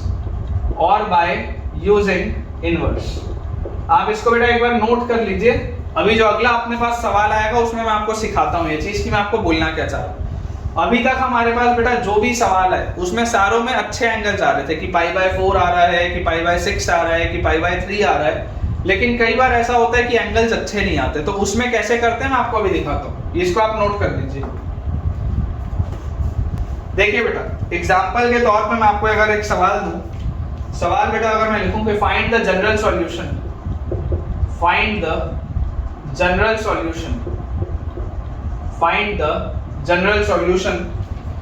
of the equation, कौन से equation का बच्चों general solution बताना है, 4 cos x plus 3 sin x is equal to 5, 4 cos x plus 3 sin x is equal to 5। इसका बेटा आपको general solution बताना है। मैं आपको देखो दो मेथड से इसको बताता हूँ। मेथड वन क्या है बेटा, अगर मुझे a cos theta plus b sin theta का प्रोफाइल दिख गया, अगर मुझे a cos theta plus b sin theta का बेटा प्रोफाइल दिख गया, तो मैं तो सिंपल बोलूंगा कि मुझे इसमें डिवाइड किससे करना होता है, divide by root over a square plus b square से। तो यार रूट ओवर मतलब क्या आ जाएगा, 4 स्क्वायर 16, 3 स्क्वायर 9, 25 का रूट 5 से डिवाइड करना पड़ेगा। ये बात आती है समझ में, मतलब कि मेरे पास सवाल हो जाएगा 4 cos x plus 3 sin x divided by 5 is equal to 5 by 5 RHS में that comes out to be 1। ये चीज मेरे पास आ जाएगी और इसको बेटा हम लिख सकते हैं 4 by 5 cos x plus 3 by 5 sin x is equal to 1। अब बेटा देखो जो इंपॉर्टेंट बात है, इंपॉर्टेंट बात बच्चों ये है कि ये 4 by 5 कौन सा cos का एंगल होता है मेरे को नहीं पता, कोई ना कोई एंगल होता होगा, ये बात श्योर है क्योंकि ये 1 से छोटी वैल्यू। वैसे 3 by 5 कौन सा साइन का एंगल होता है मेरे को नहीं पता, लेकिन कोई ना कोई तो होता होगा। तो मैं आपको ये बोल रहा हूँ कि आप इमेजिन करो अगर मेरे पास एक ट्राइंगल होता, मान लो विद एन एंगल अल्फा, मान लो बेटा मेरे पास एक राइट एंगल ट्राइंगल होता है जिसमें एक एंगल अल्फा है, तो मैं आपको बोल रहा हूँ कि यार ये जो 4/5 है ना, ये लेट अस से cos अल्फा है, ये जो 4/5 है वो लेट अस से cos अल्फा है, क्योंकि कौन से एंगल का cos है मेरे को नहीं पता, तो अल्फा एंगल मान लो। तो अगर cos अल्फा 4/5 होगा तो यहाँ पे 4 आएगा, यहाँ पे 5 आएगा, कायदे से आप इसको 4k और 5k लिखना चाहिए, ठीक है ना, क्योंकि उसके रेशियो में है ये। तो ये 4 आएगा, ये 5 आएगा, तो पाइथागोरस थ्योरम से बेटा ये 3 आ जाएगा, तो ऑटोमेटिकली देखो 3/5 क्या आ जा रहा है, 3/5 आपके पास आ जा रहा है sin अल्फा, 3/5 आपके पास क्या आ जा रहा है sin अल्फा। तो ये क्या लिखा हुआ है, cos a cos b, देखो cos a cos b plus sin a sin b, ये लिखा है ना, देखो cos a cos b plus sin a sin b। तो cos a cos b plus sin a sin b क्या होता है बेटा, cos of a minus b, cos a cos b plus sin a sin b is cos of a minus b। This is equal to क्या लिखा हुआ है 1, this is equal to बेटा क्या लिखा हुआ है 1। तो यार यहां से 1 को मैं क्या लिख सकता हूं, cos 0, 1 can always be written as cos 0। तो cos theta is equal to cos alpha हो, तो यार theta is equal to 2n pi plus minus 0 आता मेरे पास, ये चीज आती। तो यहां से ये प्लस माइनस 0 तो हटा सकते हैं, तो x की वैल्यू क्या आ रही है 2n pi plus alpha. Answer मेरा क्या आ रहा है, x is equal to 2n pi plus alpha. लेकिन बेटा इसमें अल्फा कौन सा एंगल है मेरे को नहीं पता, अल्फा का एग्जैक्ट एंगुलर वैल्यू क्या है मेरे को नहीं पता। हालांकि मेरे को पता है 37 डिग्री है, फिजिक्स में पढ़ाते हैं, है ना, क्लास 11th में बेटा अगर आप मैकेनिक्स अभी पढ़ रहे होंगे तो आपके पास वो फ्रिक्शन वाले सवाल होते हैं ना, वेज के ऊपर ऐसा ब्लॉक वॉक ऐसा इधर ढकेलते हैं तो फ्रिक्शन लगता है, तो ये 37 डिग्री होता है, हालांकि मेरे को पता है, लेकिन फिर भी इस पे अपन बेटा ध्यान नहीं देंगे। मैथ्स की लैंग्वेज में मेरे को नहीं पता, मैथ्स की लैंग्वेज में मेरे को नहीं पता, क्योंकि ये एंगल काम का नहीं है अपने लिए, फिजिक्स वालों के लिए काम का होता है, मैथ्स वालों के लिए काम का नहीं है एंगल। तो इसको बेटा आपको ये मैं बोल रहा हूँ कि आप इसको इनवर्स में चेंज करो, tan के इनवर्स में। तो देखो अगर अपने ने 4/5 cos अल्फा बोला है, 3/5 sin अल्फा बोला है, तो जनरली जो ऐसे एंगल्स होते हैं ना, ऐसे वाले जो एंगल्स होते हैं जनरली उनको tan इनवर्स में लिखा जाता है, tan इनवर्स में। देखो tan अल्फा क्या होगा बेटा, tan alpha will be 3/4, which means alpha will be equal to tan inverse 3/4। Generally जो एंगल्स को लिखते हैं अपन वो tan इनवर्स में लिखते हैं जनरली। तो अपन अपना फाइनल आंसर बोल सकते हैं x is equal to 2n pi plus alpha की जगह tan इनवर्स 3/4, ये बेटा अपना फाइनल आंसर आ जाएगा। x is equal to 2n pi plus tan inverse 3/4, ये अपना बेटा फाइनल आंसर आ जाएगा। आप चाहें तो इतने में छोड़ सकते हैं। मैंने आपको लास्ट लेक्चर में बोला था कि मुझे इनवर्स का सिर्फ इतना नॉलेज होना चाहिए कि अगर tan अल्फा 3/4 है तो अल्फा विल बी tan उधर जाएगा तो tan इनवर्स 3/4। फिलहाल मुझे सिर्फ इतना पता होना चाहिए, बाकी इस पे बेटा डिटेल में चर्चा, इसमें डिटेल में चर्चा होगी क्लास 12th में, जब आप ट्रिग्नोमेट्री का चौथा फेज पढ़ेंगे, that will B inverse trigonometric functions, ठीक है, उसमें ये चीज आएगी। बाकी फिलहाल के लिए तो जरूरी नहीं। अब अगर बेटा ये वाली चीज मुझे क्लियर है, ठीक है, अगर बच्चों ये वाली चीज मुझे क्लियर है, तो मैं आपको यार ये बोलता हूँ कि यार ये तो हो गया मेथड 1, ठीक है ना, ये तो हो गया अपना मेथड 1। अब अपन देखते हैं मेथड 2 क्या है। अब अपन देखते हैं मेथड 2 क्या है। मेथड 1 तो चलो क्लियर है कि अपन ने सॉल्व इसको कर लिया और ये सॉल्व होके निकल आया इसका आंसर, ठीक है ना, अपन ने simple a cos theta b sin theta से सॉल्व किया और आंसर आ गया। मेथड 2 क्या है, अभी जो मैंने आपको नोट पॉइंट दिखाया था, क्या था बेटा नोट पॉइंट आपको था कि या तो आप tan के सब मल्टीपल एंगल्स में उनको कन्वर्ट करिए या आप इनवर्स लेके सॉल्व करिए। इस वाली प्रोफाइल को या तो आप tan के सब मल्टीपल एंगल्स में कन्वर्ट करिए या तो आप इनवर्स लेके सॉल्व करिए। तो मैंने पहले तो देखो ये इनवर्स लेके सॉल्व कर लिया। अगर लविंग एंगल ना हो, जैसे 4/5 3/5 they are not loving angle, है ना, इनकी वैल्यूज याद होना जरूरी नहीं है। तो if the angles are not loving तो आप इनवर्स लेके लिख सकते हैं। ये था पहला एक नोट पॉइंट में। दूसरा क्या था कि tan के आप सब मल्टीपल और मल्टीपल एंगल्स में उसको कन्वर्ट करिए। तो मैं आपको बेटा एक चीज याद दिला दूं कि देखो cos 2 थीटा क्या होता है, cos 2 थीटा होता है 1 minus tan square theta upon 1 plus tan square theta. ये आपने प्लेन ट्रिग्नोमेट्री में कंपाउंड एंगल से पढ़ा है। और sin 2 थीटा का एंगल क्या होता है बेटा, sin 2 थीटा होता है 2 tan theta upon 1 plus tan square theta. ये दो फॉर्मूले का यार मुझे पता होना चाहिए, है ना, ये दो फॉर्मूले का मुझे पता होना चाहिए। तो आपके पास लिखा है 4 cos x plus 3 sin x is equal to 5. This can be written as 4 cos x. Cos x is 1 minus tan square x by 2 upon 1 plus tan square x by 2. 4 cos x plus 3 sin x. Sin x is 2 tan x by 2 upon 1 plus tan square x by 2। 4 cos x plus 3 sin x is equal to 5। 4 cos x plus 3 sin x is equal to 5। देख लो मैंने दोनों को tan के angles में convert कर लिया। अब ये पूरा इक्वेशन बेटा, ये पूरा इक्वेशन सिर्फ tan के टर्म्स में लिखा है। थोड़ा सा अगर मैं इसको सिंपलीफाई करूं, थोड़ा सा बच्चों अगर मैं इसको सिंपलीफाई करूं तो देखो मेरे पास क्या आ जाएगा, 4 minus 4 tan square x by 2, ठीक है ना। 4 minus 4 tan square x by 2 plus 3 into 2 तो plus 6 tan x by 2 is equal to, देखो बच्चों दोनों का डिनोमिनेटर सेम है, उधर चले जाएगा, it will be 5 plus 5 tan square x by 2। दोनों का डिनोमिनेटर सेम है तो उधर जाएगा, तो this will be 5 plus 5 tan square x by 2। तो हमारे पास क्या आ जा रहा है, हमारे पास बच्चों ये चीज आ जा रही है। अगर मैं सबको RHS में ले जाऊं तो -4 उधर जाएगा तो +4, तो 9 tan स्क्वायर x बाय 2 और फिर ये उधर जाएगा तो -6 tan x बाय 2 और 5 - 4 इज +1 इज इक्वल टू 0। ये बेटा मेरे पास आ रहा है, ठीक है, ये वाली चीज मेरे पास आ रही है। और मुझे ऐसी फीलिंग आ रही है बेटा, मुझे ऐसी फीलिंग आ रही है कि यार ये तो यार 3 tan x बाय 2 -1 का होल स्क्वायर लिखा है क्या? सोच के देखो एक बार, ऐसा लिखा है क्या? 3 tan x बाय 2 -1 का होल स्क्वायर, a स्क्वायर और प्लस b स्क्वायर और -2ab, बिल्कुल सही लिखा है मैंने। इसका मतलब मेरे पास बेटा ये क्या आ गया, this comes out to be 3 tan x by 2 is equal to 1, या हम बोल सकते हैं tan x by 2 is equal to 1/3। हम क्या बोल सकते हैं, tan x by 2 is equal to 1/3। अब बेटा इस चीज को आप समझिए, tan x बाय 2 की वैल्यू 1/3 आ गई, tan ऑफ x बाय 2 की बेटा वैल्यू आपके पास 1/3 आ गई। ये लविंग एंगल नहीं है, this is not loving angle. लेकिन मैं आपको फिर भी बोलता हूं कि आप मान लो, let us say this is some tan, let us say theta, है ना। अल्फा नहीं मानते क्योंकि अल्फा इस वाले केस में मान लिए थे, तो इसको मान लेते हैं कि ये कोई tan थीटा होगा, 1/3 किसी tan थीटा पे होता होगा, मान लेते हैं। तो मेरा आंसर क्या आता, मेरा आंसर आता बेटा x by 2 is equal to n pi plus theta, यही आंसर आता। अगर tan थीटा बराबर tan अल्फा होता है तो थीटा बराबर n पाई प्लस अल्फा होता है, तो x बाय 2 बराबर n पाई प्लस थीटा, ये मेरा आंसर आता, ठीक है। और इसमें बेटा x का वैल्यू क्या आता, x का वैल्यू आता 2n pi plus 2 theta.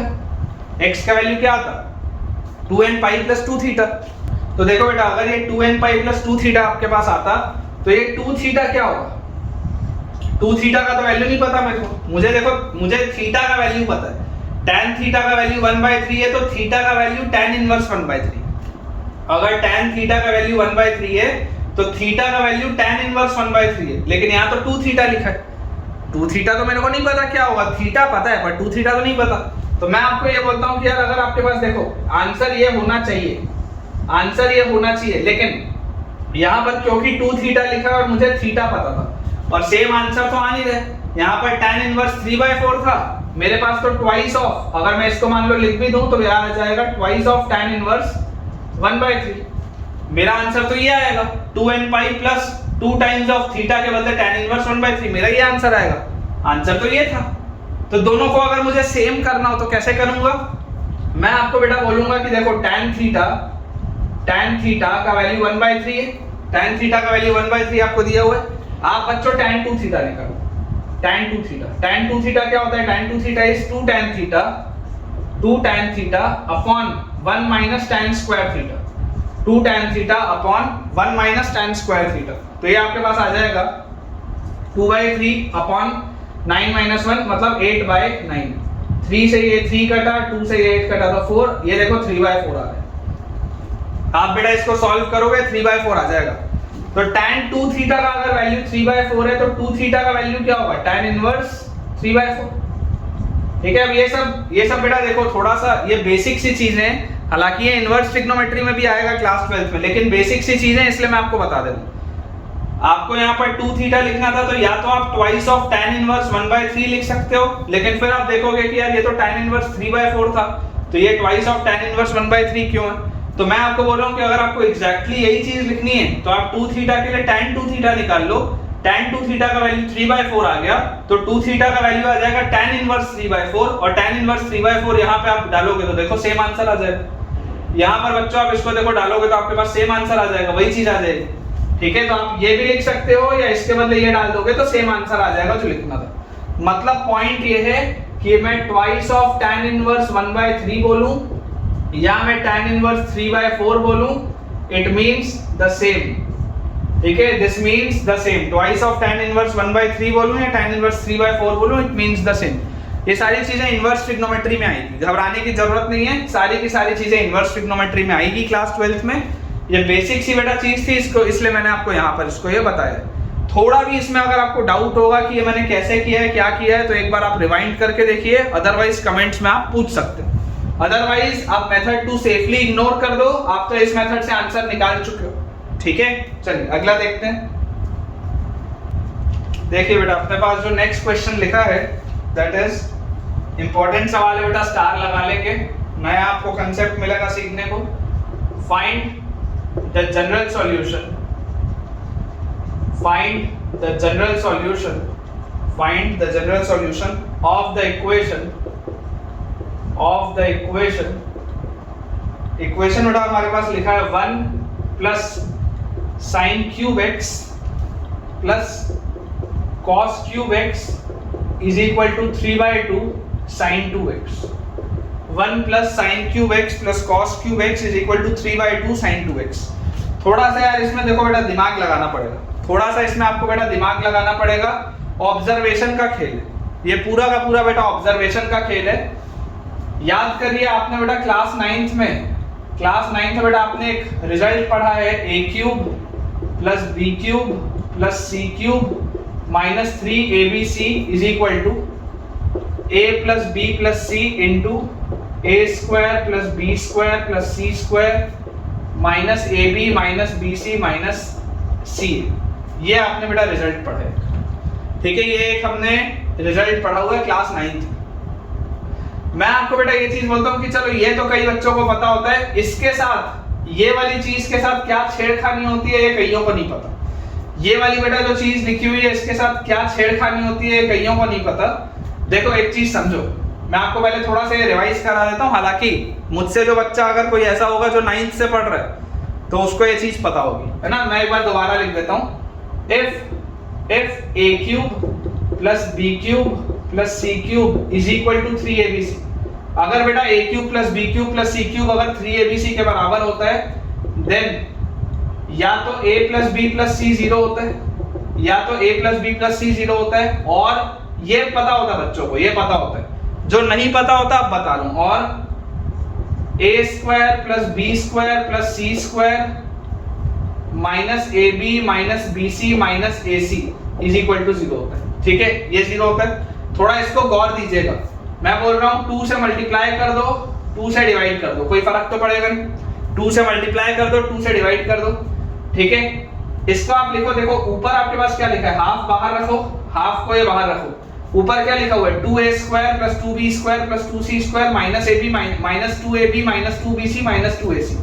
This is basically a minus b का होल स्क्वायर, करके देख लेना, प्लस b माइनस c का whole square plus a minus c का होल स्क्वायर। एक्सपैंड करके देख लो, यही चीज आएगी। ये कईयों को नहीं पता होता। क्लास 9th की एनसीईआरटी में 2 प्रूफ में सवाल है, ये देख लेना खोल के, क्लास 9th की एनसीईआरटी में। और अगर कोई मुझसे पढ़ रहा है 9th से तो उसको ये पता ही होगा, कोई बड़ी बात नहीं। दिस इज इक्वल टू 0, ठीक है। ये वाली चीज बेटा 0 के बराबर दी हुई है। अगर बच्चों ये वाली चीज 0 के बराबर दी हुई है तो जरा सोच के देखो, ये 3 परफेक्ट स्क्वायर है, 3 परफेक्ट स्क्वायर का सम 0, 3 परफेक्ट स्क्वायर का सम 0 कैसे हो सकता है, when a is equal to b is equal to c। देख लो, ये a माइनस b भी 0 होना चाहिए, b माइनस c भी 0 होना चाहिए, a माइनस c भी 0 होना चाहिए। तो अगर ये 0 के बराबर होगा तो a इक्वल टू b, ये अगर 0 के बराबर होगा तो b इक्वल टू c, ये अगर 0 के बराबर होगा तो a इक्वल टू c, मतलब a equal to b equal to c, तीनों आ जाएगा, ठीक है। a equal to b equal to c तीनों आ जाएगा। तो इंपॉर्टेंट क्या है, इंपॉर्टेंट ये था कि अगर a cube plus b cube plus c cube 3abc के बराबर है तो या तो a plus b plus c 0 होगा, और ये सब ना लिख के और a equal to b equal to c। ये दो चीज बेटा आपको पता होनी चाहिए। आज के बाद आपको ये दो चीज पता होनी चाहिए। ये पता होता है, इसमें मैं 3 स्टार लगा रहा हूं, ये नहीं पता होता। अगर आपको ये चीज नहीं पता थी तो मुझे कमेंट में बताइएगा। क्लास 9th का कंसेप्ट है बेटा, ये क्लास 9th का कंसेप्ट है।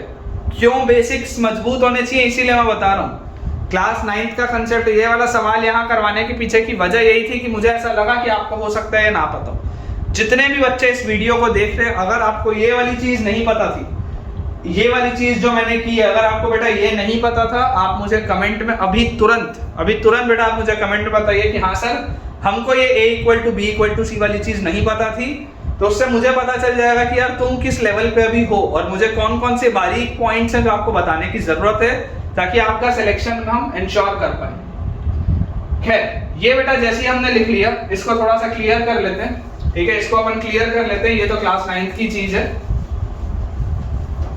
देखिए ये वाली चीज बेटा हमने क्लियर कर लिया। अब हमारे पास लिखा क्या है, हमारे पास लिखा हुआ है बेसिकली 1 का क्यूब प्लस sin x का क्यूब प्लस cos x का cube is equal to 3/2 into sin 2x is 2 into sin x into cos x into 1 लिख लो। 1 तो हर जगह होता है, 1 का मल्टीप्लिकेशन से कई फर्क पड़ता है। ये 2 से ये 2 गया, देख लो a cube plus b cube plus c cube is equal to 3abc आ गया। a cube plus b cube plus c cube is equal to 3abc, वही तो लिखा हुआ है। तो if a cube plus b cube plus c cube is equal to 3abc, this implies either a plus b plus c will be equal to 0, either a plus b plus c will be equal to 0, or a is equal to b is equal to c। या तो ये होगा या तो ये होगा। ये important है बेटा, या तो a plus b plus c की वैल्यू 0 होती है या a equal to b equal to c होता है। ये दोनों में से कुछ एक चीज होगी। अब जरा मुझे सोच के बताओ, क्या ऐसा कभी भी संभव है कि sin x भी 1 हो जाए और cos x भी 1 हो जाए सेम समय? होता ही नहीं यार। ग्राफ तो तुमको पता है, ग्राफ तो तुमको पता है, ऐसा जीवन में कभी नहीं हो सकता कि sin x और cos x दोनों एक साथ एक पर्टिकुलर x के लिए 1 के बराबर हो जाए। इट इज नॉट पॉसिबल, ये रिजेक्ट हो जाएगा। दिस इज नॉट पॉसिबल, दोनों एक साथ बेटा 1 के बराबर नहीं हो सकते। Both of them together can not be equal to 1। तो यहां से मतलब मेरे पास क्या आ गया, sin x plus cos x is equal to क्या हो जाएगा, -1। sin x plus cos x is equal to -1। ये आ गई क्या वही वाली profile, a cos theta plus b sin theta. तो यहाँ पर बेटा देखो a का वैल्यू 1 है, b का वैल्यू 1 है, तो root over a square plus b square से आपको डिवाइड करना है। इसका मतलब आप डिवाइड किससे करेंगे, √2 से। a का वैल्यू आप 1 डालेंगे, b का वैल्यू 1 डालेंगे, तो √2 से डिवाइड करेंगे। तो आपके पास आ गया sin x plus cos x divided by √2 is equal to -1 by √2। ये आपके पास आ गया sin x plus cos x by √2 is equal to -1 by √2। और जैसे बेटा ये चीज आई, इसको ब्रेक करके मैं लिख देता हूं 1 by √2 sin x plus 1 by √2 cos x is equal to -1 by √2। ये ब्यूटी है बेटा इस सवाल की, सिंगल कोसाइन में मैं कन्वर्ट कर रहा हूं। देख लो cos a cos b plus sin a sin b, cos a cos b plus sin a sin b। क्या होता है cos a cos b plus sin a sin b? This is cos of a minus b। cos a cos b plus sin a sin b is cos of a minus b और is equal to -1 by √2। -1 by √2। cos के लिए principal angle कहां होता है, sin के लिए याद करो बेटा, मैंने आपको पिछले लेक्चर में भी रिवाइज कराया था। sin के लिए जो प्रिंसिपल एंगल होता है वो होता है -π/2 क्लोज से π/2 क्लोज। tan के लिए जो प्रिंसिपल एंगल होता है वो होता है -π/2 ओपन से π/2 ओपन। लेकिन cos के लिए बेटा, cos के लिए जो प्रिंसिपल एंगल होता है, cos का प्रिंसिपल एंगल होता है क्लोज 0 से क्लोज्ड पाई, क्लोज 0 से क्लोज्ड पाई। तो यार अगर ये -1 बाय √2 लिखा हुआ है तो -1 बाय √2 कब आएगा, माइनस होता है सेकंड क्वाड्रेंट में, मतलब कि पाई माइनस π/4, मतलब कि 3π/4 cos ऑफ 3π/4। पाई माइनस π/4 करोगे मतलब cos ऑफ 3π/4। तो cos थीटा बराबर cos alpha theta is equal to 2n pi plus minus alpha which is 3π/4। ठीक है, x minus π/4 is equal to 2n pi plus minus 3π/4। ये बेटा आपके पास चीज आएगी। ठीक है, इसको अगर हम और इसमें बेटा सिंपलीफाई कर लें तो एक बार प्लस के साथ लेते हैं। जब प्लस के साथ लोगे तो x minus π/4 is equal to 2n pi plus 3π/4। तो यहाँ से आपके पास आ जाएगा x is equal to 2n pi और 3π/4 प्लस π/4 इज पाई। तो x is equal to 2n pi plus pi. एक तो आपके पास बेटा ये रिजल्ट आ जाएगा, x is equal to 2n pi plus pi. और अगर बच्चों आप इसको माइनस के साथ लेते तो आपके पास आता है x minus π/4 is equal to 2n pi minus 3π/4। Minus π/4 उधर जाएगा तो x is equal to 2n pi, तो ये प्लस π/4 हो जाएगा, मतलब minus x is equal to 2n pi minus π/2। ये बेटा अपने पास दो रिजल्ट्स आएंगे, है ना। ये भी एक जनरल सॉल्यूशन है और ये भी एक जनरल सॉल्यूशन है, दोनों ही जनरल सॉल्यूशन है और दोनों ही सही। x is equal to 2n pi plus pi या x is equal to 2n pi minus pi by 2। ठीक है, मुझे उम्मीद है बेटा ये आपको क्लियर हुआ होगा। अगर ये चीज आपको अच्छी लगी है या इसमें आपने बेटा कुछ भी सीखा तो मुझे आप कमेंट्स में जरूर बताइएगा, ताकि मैं थोड़ा और मोटिवेशन से बेटा आपके लिए अगला लेक्चर और ऐसे सारे इंपॉर्टेंट पॉइंट्स के साथ लेके आऊं। एंड खास तौर पे ये भी मुझे बताइएगा कमेंट्स में कि वो a equal to b equal to c वाली चीज आपको पता थी या नहीं पता थी। अगला बेटा अपने पास सेम तरीके का सवाल लिखा हुआ है, solve 3√3 into sin cube x, 3√3 into sin cube x plus cos cube x plus 3√3 sin x cos x plus 3√3 sin x cos x minus 1 is equal to 0। ये हमारे पास बेटा सवाल है।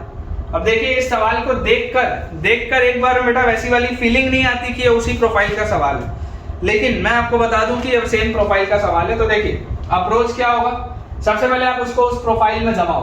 तो ये लिखा हुआ है √3 sin x का होल क्यूब सबसे पहले प्लस cos x का होल क्यूब और प्लस -1 का whole cube is equal to minus,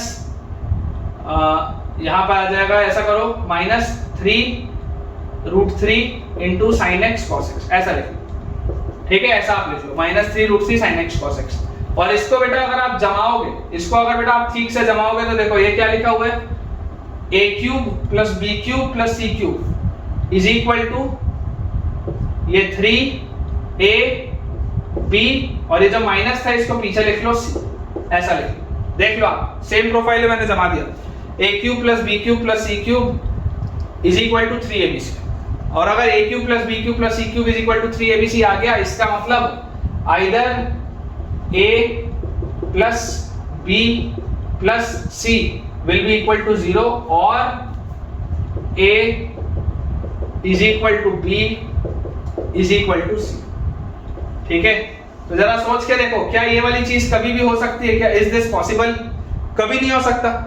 cos x की वैल्यू -1 अगर होगी तो x पाई होगा, और अगर x पाई होगा तो जरा सोच के देखो √3 sin पाई की वैल्यू -1 कैसे होगी? समझ पा रहे हो? तो this will be rejected, this will be rejected. ठीक है, मतलब मेरे पास क्या आ गया, मेरे पास ये चीज आ गई बच्चों √3 sin x plus cos x is equal to 1। आ गया a cos x plus b sin x वाला प्रोफाइल, और a cos x plus b sin x वाले प्रोफाइल में मुझे डिवाइड किससे करना पड़ता है? देखो a 1 है, b का वैल्यू √3 है, डिवाइड करूंगा मैं √a² प्लस b² से, मतलब कि बच्चों मैं √4 मतलब कि 2 से डिवाइड करूंगा, तो मेरे पास आ जाएगा √3 sin x plus cos x by 2 is equal to 1/2। ये चीज आ जाएगी मेरे पास। और अगर मैं इसको ब्रेक करके लिखूं तो मैं इसको लिख सकता हूं √3/2 sin x plus 1/2 cos x is equal to half. cos a cos b plus sin a sin b, cos a cos b plus sin a sin b is cos of a minus b। Angle कौन सा है? π/3। cos 60 degree होता है ना बेटा, half. ठीक है, this is equal to half. ये आपके पास लिखा हुआ cos of a minus b, तो cos a cos b plus sin a sin b this is equal to half.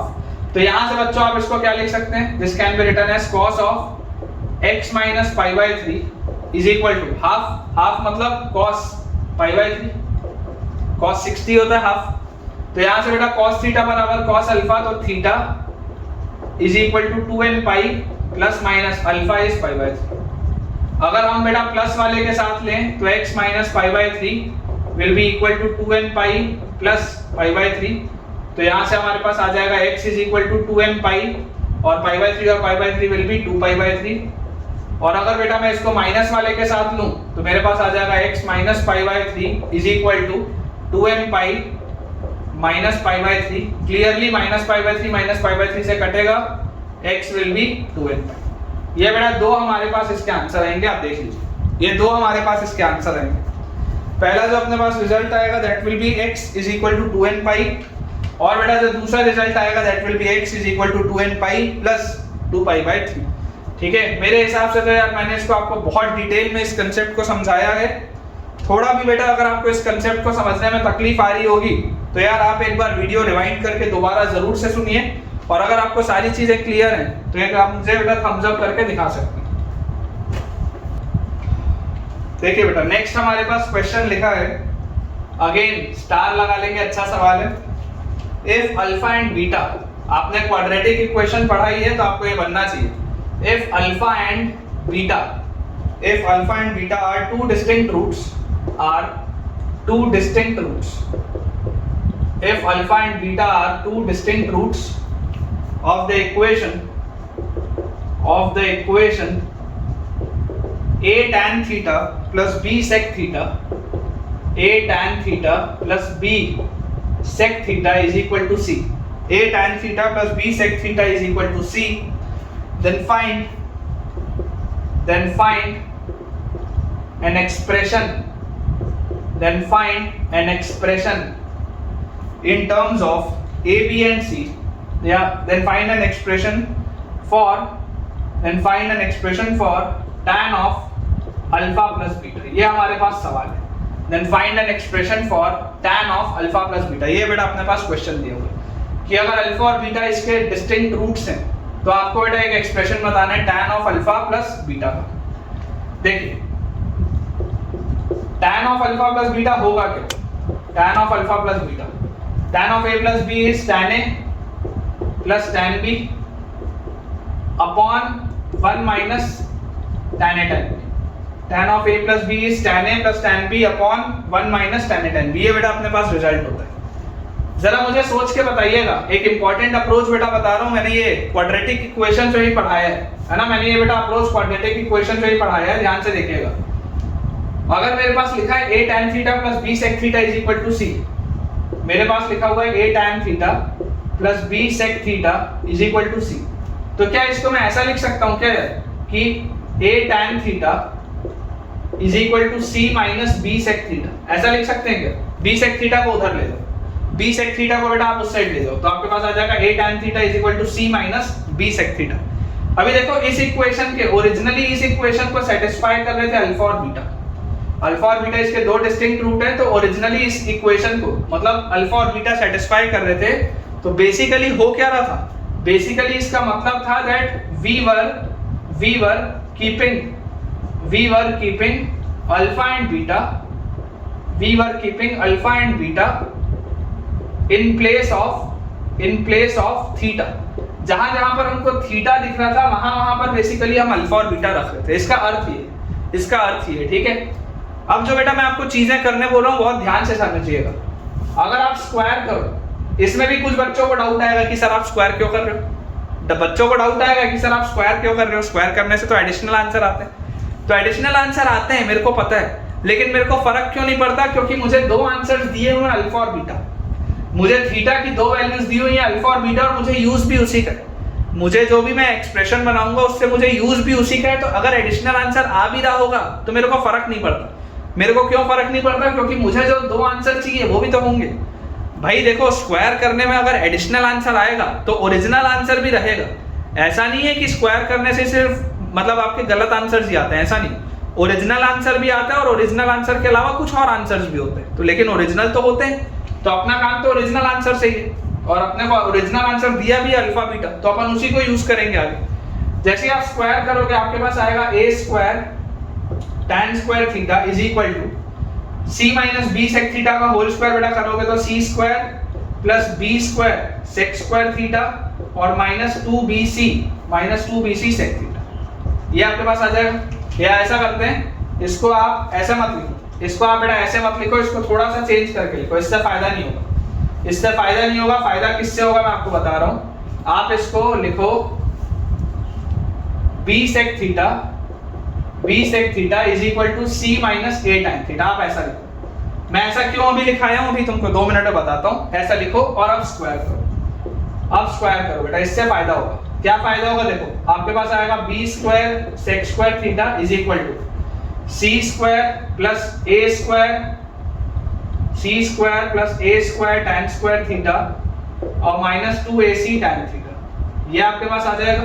ठीक है, बेसिकली मैं क्या चाहता हूं बेटा, मैं चाहता हूं कि मैं पूरे एक्सप्रेशन को tan थीटा में ले आऊं, क्योंकि यहां पर देखो tan में निकालना ना आंसर, आंसर किस में निकालना है, tan के टर्म्स में निकालना है आंसर। तो मैं चाहता हूं कि इस पूरे इक्वेशन को मैं tan के टर्म्स में ले आऊं ताकि मैं इसमें कुछ कर पाऊं। पिछले वाले में मैंने जब लिखा था तो यहाँ पर एक sec थीटा बच रहा था, तो sec थीटा का तो मैं कुछ नहीं कर सकता था, इसलिए मैंने इधर पे sec स्क्वायर थीटा कर दिया और इस sec स्क्वायर थीटा को अब मैं लिख लूंगा 1 प्लस tan स्क्वायर थीटा। इस sec स्क्वायर थीटा को बेटा मैं लिख लूंगा 1 प्लस tan स्क्वायर थीटा, क्योंकि sec square minus tan square 1 होता है। तो अब देखो ये पूरा रिलेशन देख लो tan में आ गया। पिछले वाले केस में मैंने गलती क्या कर दी थी, मैंने यहाँ पर जिस तरीके से किया था यहाँ पर sec थीटा आ रहा था, तो sec थीटा बच रहा था, लेकिन मुझे क्या चाहिए, मुझे पूरे का पूरा ये tan में चाहिए। तो देखिए यहाँ से आपके पास बेटा आ जाएगा, अगर हम सारे टर्म्स को एक साइड लें तो एक बार पहले तो ओपन कर देते हैं, B square plus B square tan square theta is equal to C square plus A square tan square theta minus 2ac tan theta. ये आपके पास लिखा हुआ है। अगर मैं सारी चीजों को बेटा RHS में ले जाऊं तो मेरे पास लिखा हुआ है tan स्क्वायर थीटा के साथ a square minus b square, tan square theta के साथ a square minus b square, फिर माइनस tan थीटा के साथ 2ac माइनस tan थीटा के साथ 2ac, और कांस्टेंट टर्म मेरे पास लिखा हुआ है c square minus b square is equal to 0। Constant term बेटा मेरे पास लिखा हुआ है c square minus b square equal to 0। अब जरा सोच के बताओ बच्चों, अगर अल्फा और बीटा इसको सेटिस्फाई कर रहे थे, अगर अल्फा और बीटा इसको सेटिस्फाई कर रहे थे, तो इसी के साथ तो मैंने छेड़खानी की है, इसी के साथ तो मैंने छेड़खानी की है, तो अभी भी तो इसको अल्फा और बीटा सेटिस्फाई कर रहे होंगे ना। सोच के देखो, अगर अल्फा और बीटा इधर सेटिस्फाई कर रहे थे तो इधर भी तो कर रहे होंगे। सोच के देखो, आपने भले स्क्वायर किया, आपने भले जो भी रीअरेंजमेंट किया, लेकिन अगर अल्फा बीटा ओरिजिनली इसको सेटिस्फाई कर रहे थे तो उसी से तो ये इक्वेशन आया है, इसी इक्वेशन से तो इसको मैंने निकाला है, तो इसको भी अल्फा बीटा सेटिस्फाई कर रहे होंगे। इंपॉर्टेंट जो कंसेप्ट है जो हमने क्वाड्रेटिक में भी पढ़ा था वो ये है, this equation is a quadratic. ये मैंने आपको क्वाड्रेटिक में ही पढ़ाया, this equation is a quadratic in tan theta. आप देख लो ध्यान से, ये tan थीटा में क्वाड्रेटिक है, tan स्क्वायर, tan और constant term. This equation is a quadratic in tan theta. मतलब इस इक्वेशन के रूट्स क्या होंगे बेटा, this implies roots will be, theta की जगह आप क्या डालोगे, थीटा की जगह आप अल्फा और बीटा डाल रहे थे, थीटा की जगह बच्चों आप अल्फा और बीटा डाल रहे थे, तो अगर आप थीटा की जगह अल्फा और बीटा डालोगे और अगर ये इक्वेशन क्वाड्रेटिक है tan में, तो roots will be tan alpha and tan beta. एक बार दोबारा बता देता हूं, इसमें डाउट आता है बच्चों को, दोबारा सुनो। ये ओरिजिनल इक्वेशन था, इसमें ओरिजिनल इक्वेशन में थीटा की जगह आप अल्फा और बीटा रख सकते थे। एक बार सब लोग लिखना बंद करके बेटा सुन लो, ठीक है, एक बार सुन लो। थीटा की जगह आप अल्फा और बीटा रख रहे थे, इसी इक्वेशन को मैं रीअरेंज करते गया, फाइनली यहां पर पहुंचा। यहां पहुंच के मैं देख रहा हूं कि यार ये इक्वेशन एक tan में क्वाड्रेटिक दिख रही है। मैंने इसको tan में क्वाड्रेटिक क्यों बनाया, क्योंकि मुझे यहां पर सिर्फ tan वाले टर्म्स दिख रहे हैं। फाइनली जो पूछा जा रहा है, फाइनली बेटा जो पूछा जा रहा है उसमें मुझे सिर्फ tan वाले टर्म्स दिख रहे हैं, मुझे sec वाला कोई टर्म नहीं दिख रहा। तो मैंने इसको रीअरेंज करके tan में क्वाड्रेटिक बनाया। अगर अल्फा बीटा इसको सेटिस्फाई कर रहे थे तो अल्फा और बीटा इसको भी सेटिस्फाई करेंगे। ये इंपॉर्टेंट है कि अल्फा और बीटा इसको भी सेटिस्फाई करेंगे। और अल्फा और बीटा किसकी जगह आएंगे, थीटा की जगह। अल्फा और बीटा किसकी जगह आ रहे थे, थीटा की जगह आ रहे थे, तो यहाँ पर भी अल्फा और बीटा किसकी जगह आएंगे, थीटा की जगह। तो ये अगर ये इक्वेशन tan थीटा में क्वाड्रेटिक है, अगर ये इक्वेशन बच्चों tan थीटा में क्वाड्रेटिक है और थीटा की जगह अल्फा और बीटा आ रहे हैं, तो इसके मतलब रूट्स क्या होंगे, tan अल्फा और tan बीटा। tan में क्वाड्रेटिक है, थीटा की जगह अल्फा और बीटा आ रहे हैं, तो tan अल्फा और tan बीटा इसके रूट्स होंगे। तो जरा सोचो, सम ऑफ रूट्स क्या होता है बेटा, सम ऑफ रूट्स होता है माइनस बी बाय आप अगर करोगे तो this will be 2ac upon a square minus b square, यही होगा sum of roots, a square minus b square, ठीक है ना, माइनस b बाय। और product of roots tan alpha into tan beta, product of roots ये होता है c by a, मतलब कि c square minus b square upon a square minus b square. ये बेटा अपन ने वैल्यूज निकाल ली, ठीक है। tan alpha plus tan beta आ गया, tan alpha into tan beta आ गया, यहां पुट कर दो।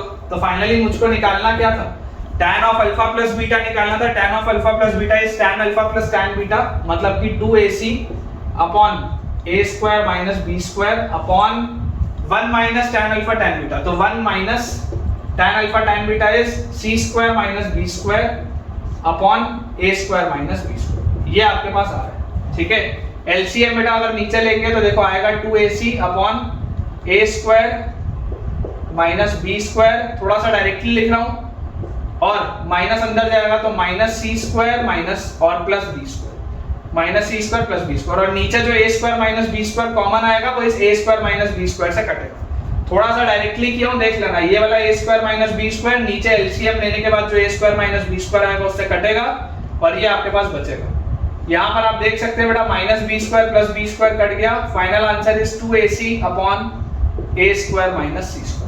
Final answer is 2ac upon A square minus C square. ये बेटा आपके पास फाइनल आंसर आएगा, देख लीजिए 2ac upon A square minus C square, this will be your final answer. Important इसमें एक पॉइंट और भी बन सकता था, इंपॉर्टेंट इसमें बेटा एक चीज आप और भी देख सकते थे, क्या कि ये जो आपके पास एक्सप्रेशन आया है tan of alpha plus beta, this is independent of b, this is independent of b, इसको b से कोई लेना देना नहीं है, it is independent of b। मतलब इस पे भी सिंगल करेक्ट में सवाल बनता है, एक मतलब मोर देन वन करेक्ट में एक ऑप्शन आ जाए that this expression is independent of b, बिल्कुल सही बात।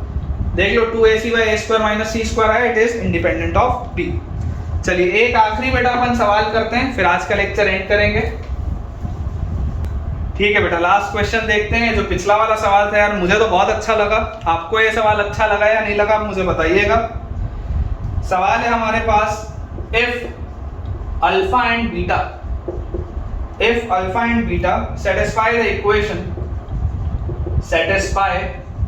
the equation if alpha and beta satisfy the equation a cos 2 theta plus b sin 2 theta, a cos 2 theta plus b sin 2 theta is equal to c, then find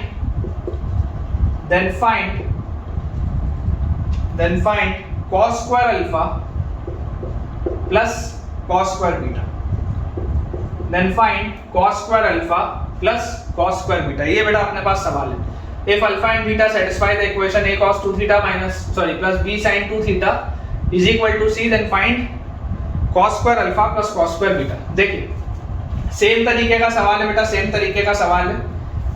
equation लिखा हुआ है a cos 2 theta plus b sin 2 theta is equal to c, ये आपके पास equation लिखा हुआ है। इसको satisfy कर रहे हैं अल्फा और बीटा।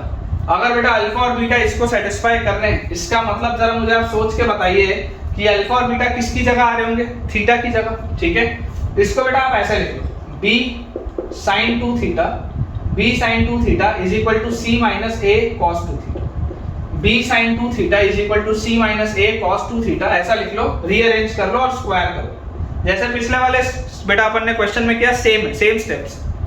स्क्वायर आप करोगे तो बेटा आपके पास आ जाएगा b square sin square 2 theta is equal to c square plus a square cos square 2 theta minus 2ac cos 2 theta. और ये sin स्क्वायर 2 थीटा को बेटा आप लिख सकते हैं, देखिए sin square 2 theta can always be written as 1 minus cos square 2 theta. ठीक है, इसको आप लिख लीजिए 1 माइनस cos स्क्वायर 2 थीटा।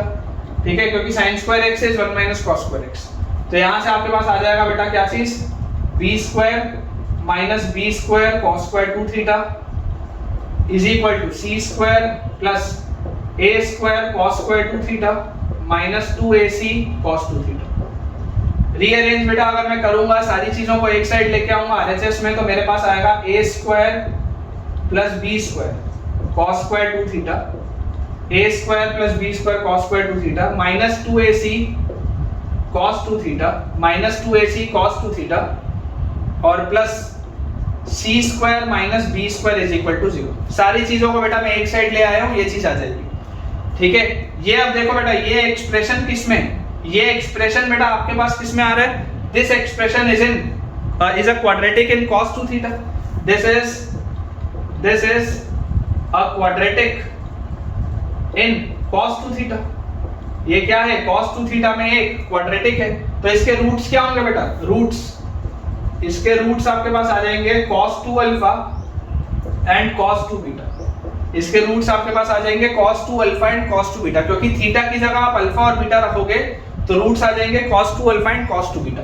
अब देखो आपको निकालना क्या था बेटा, आपको निकालना था cos square alpha plus cos square beta, ये आपको निकालना था। cos square alpha can always be written as 1 plus cos 2 alpha by 2. cos square beta can always be written as 1 plus cos 2 beta by 2. लिख सकते हैं ना cos square x is equal to 1 plus cos 2x by 2.